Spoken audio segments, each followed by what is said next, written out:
Hey, it's been a while since I actually did a sit down talking video like this. I feel like I've been really immersed in doing Peachtober, which is the 30-day drawing challenge that I'm actually going to talk about today. And I haven't really actually sat down and filmed the video. A lot of the things that I had were things that I had filmed previously or things that I was filming while I was making Peachtober videos, which was just like speed paints and stuff, which I think people don't really like as much. I think that a lot of people prefer to see me face to face a little bit more and to have that interaction, which I completely get. Don't worry. I also love to see the person that I'm watching and, see them in front of the camera. It just makes me feel connected to the video. So I wanted to do this where I talked about all of the things that I learned during my 30 days of Peachtober. And I wanted to start off by saying that my expectations were already like high as to like how hard it was going to be to do this, but I still had things come up that I wasn't expecting, and I talk about them in this list. If you just wanted to skip around, the timestamps should be in the video description and like on the timeline, and you can just click through the video for what you want to see. So without further ado, let's get started. So number one is that prep is everything. I don't think that I would have gotten as far as I did in Peachtober without any of the prep that I did. So all of September was basically thumbnailing, sketching, revising ideas, and then finally putting everything on the final piece of paper that I'm going to work on. And that was huge. Basically, I was just taking my drawings out of this envelope that I kept everything in, and on the day of, I would paint, and that's all I had to do. And I think that's very important, especially for my medium, which is watercolor, because I had a lot of dry time, and I'm really bad at waiting for my paint to dry. So I just ended up sitting here a lot of the times, going off doing something and, coming back, okay, my paint is dry now, let me get started on the next layer. And without all the sketching prep that I did prior and just focusing on one thing, I would have been thoroughly lost. So if you haven't already seen that video, if you're doing another 30-day challenge, I highly suggest it. It'll be up here or here. You let me know which side it is, but it'll be up in the cards above, where I went through a detailed video of how I prepped for Peachtober and everything that I did to get me to the point where I'm ready to take on the challenge. I know November is this month, and I don't know if there is a December challenge. I know there's Vlogmas, which vlog every day of December, and that's also another thing.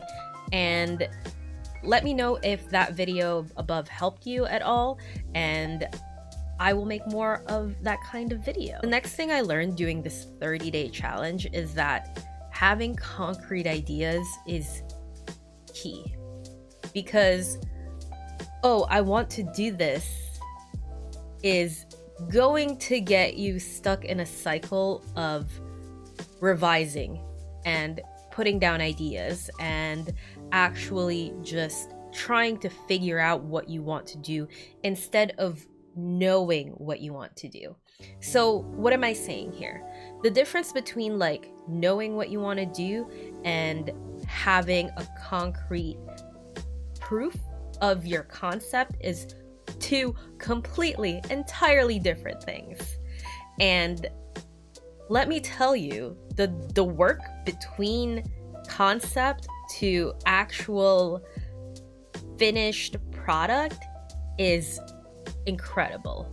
There is so much work between those two things that honestly I didn't even realize, because I'm not an artist by trade. I do art for fun. It is a lot. And that work, for me anyway, was done in September prior to doing Peachtober. And I think that's something that I didn't quite realize, and I need to keep in mind now more often, that concept to idea isn't always going to be a home run. There will be revisions. There will be so many things that will happen. Sometimes I had to redo a piece completely over when I even thought I knew what I was doing. So keep that in mind if you're going to tackle another 30-day challenge. The next thing I learned for 30-day challenges is to keep it simple. That's it. You don't need to create incredible, sprawling, hours-long art pieces, because that is a good way to burn out. And I'm saying this as somebody who has participated in this challenge. The Peachtober is already over. Today is November 1st, and I am letting you know that that is a good way to burn out.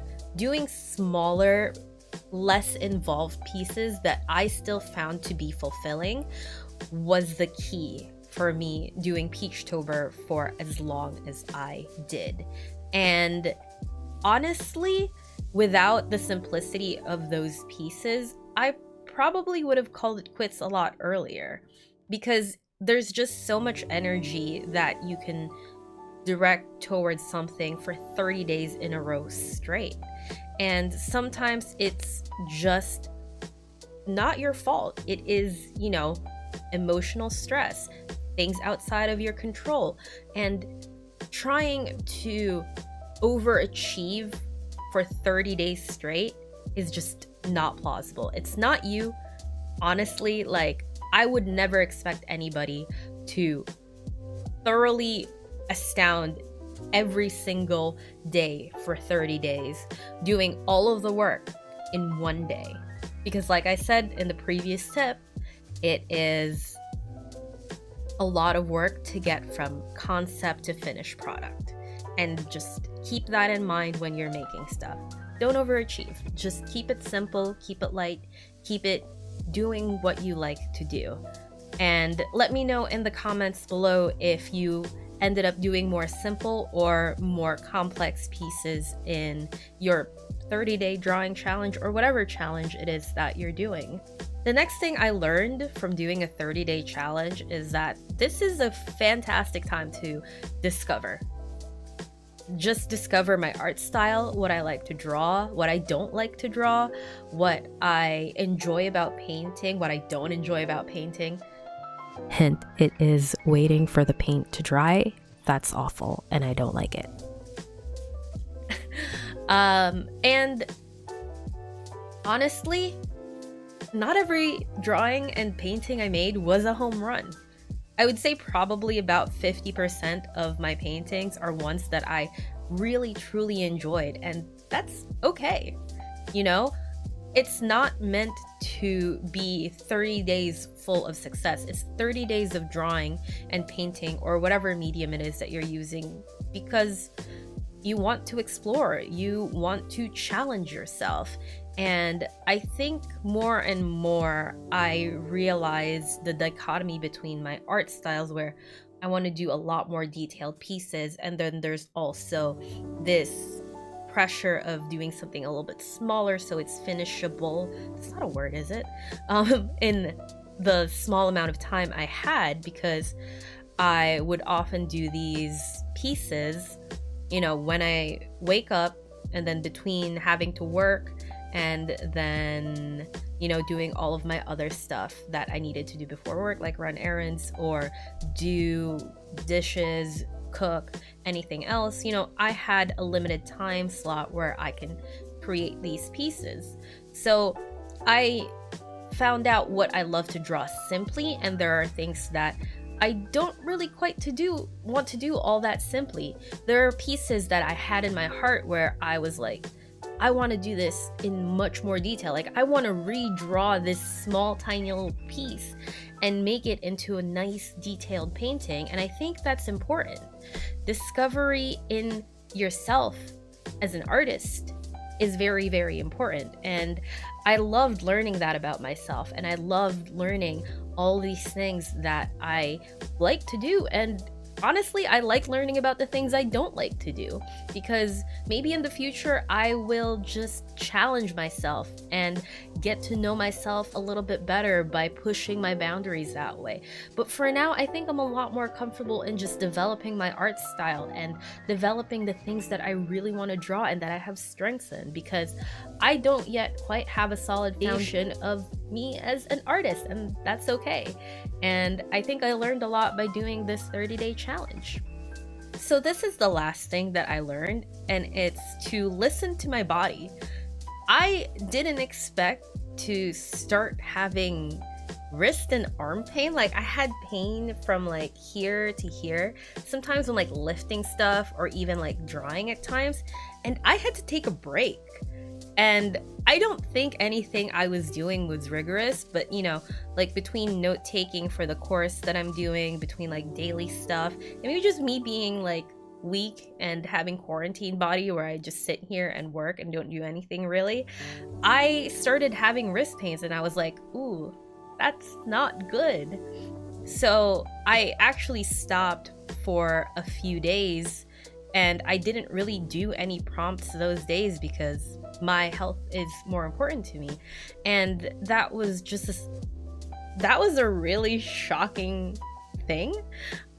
I prepared a lot for Peachtober, and this isn't one of those things that I actually prepared for or had even crossed my mind at all. But that was very shocking to me, and when I was there, I was like, could I push through? Could I just do it? You know, I've gotten so far, and there was a point where I was basically just like, no, you need to rest your wrist, and you could do the prompts later, but you can't do your recovery later. So I made the decision to just skip some prompts and just keep on resting my wrist, doing other things, and just focusing on my recovery. And that was really like a humongous curveball. And I think that when you're doing something extended for a long period of time, it's incredibly important to rest your body. And this isn't just like physical pain. Some people may struggle with emotional stress or just other things in life that are getting in the way of it. I think that it's okay to do some of your challenge and not be able to do others, and you'll learn what you can and cannot do in that time period.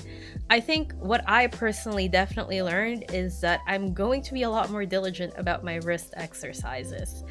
I do them every now and again, but I'm not that good about doing them, and I think that if I had kept up with my wrist exercises, I would have been in a much better spot. I'll actually link my wrist exercises that I do down in the description below if you're interested. Or if you have your own and you want to share it in the comments below, I would absolutely love that, because I could use more wrist exercises to do. But that was a thing that I thoroughly didn't expect to learn about myself and actually even encounter in this challenge at all. So that was very surprising, but it was a very worthwhile lesson. But yeah, let me know what you learned doing your 30-day challenge, if you have ever done one or if you did one this month. I would really like to hear it, because I love learning from you guys, and I hope that I was able to give you something in this video. And good luck on any further 30-day challenges you guys have, and I hope that you liked this video. If you did, please give it a thumbs up, subscribe for more content, and let me know what kind of content that you want to see personally in my channel, because I want to be in touch with you guys. I want to make sure that I'm making content that is both fulfilling for me and for you, because you give me your time and I really appreciate that. So I'll see you in the next video, and bye.